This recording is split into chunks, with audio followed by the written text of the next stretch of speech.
আমরা যে রেস্টুরেন্টগুলো আছে রেস্টুরেন্টের হেলথ অ্যান্ড হাইজিন কতটুকু মেনটেন হচ্ছে আমরা দেখছি। আমরা এখন কিছুক্ষণ আগে পার্কিং হোটেল রেস্টুরেন্ট আমরা ভিজিট করেছিলাম এবং এখন আমরা অভিষেকে আছি, কিন্তু যা দেখলাম তা সত্যি ইট ইজ টোটালি আনএক্সেপ্টেবল।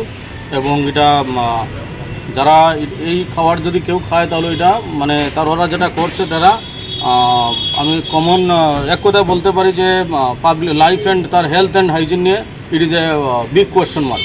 সুতরাং আমরা ওনাদের কিচেন আমরা বন্ধ করেছি, কিচেনটা লক করেছি এবং বলেছি আমাদের সাথে যোগাযোগ করে তারপরে ওনারা কিচেনটা খুলবেন। কারণ আমরা যদি এখন কিচেন খুলে দিই সাধারণ পাবলিককে এই খাবার হয়তো ওনারা ডিস্ট্রিবিউট করে দেবেন, সার্ভ করে দেবেন, সেটা নট অ্যাকসেপ্টেবল। আমরা দেখব, আমরা স্যাম্পল অলরেডি নিয়েছি, আমাদের সাথে এফএসও আছেন, আমরা স্যাম্পল কালেকশন করেছি। আমরা অ্যাজ পার ল যে প্রসিডিউর আমরা দেখবো। আমাদের সঙ্গে আমাদের ফুড সেফটি অফিসার আছেন, লিগ্যাল মেট্রোলজি আছেন এবং অন্যান্য অফিসারগণ আমাদের সঙ্গে আছেন। আমাদের ফুড ডিপার্টমেন্টের food inspector, chief inspector, SDC foods আমরা টিম আমরা বেরিয়েছি।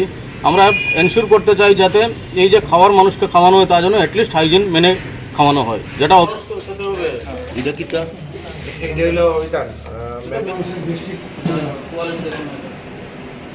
কভার হয়েছে যে কোয়ান্টিটি আরও লাগবে, আরও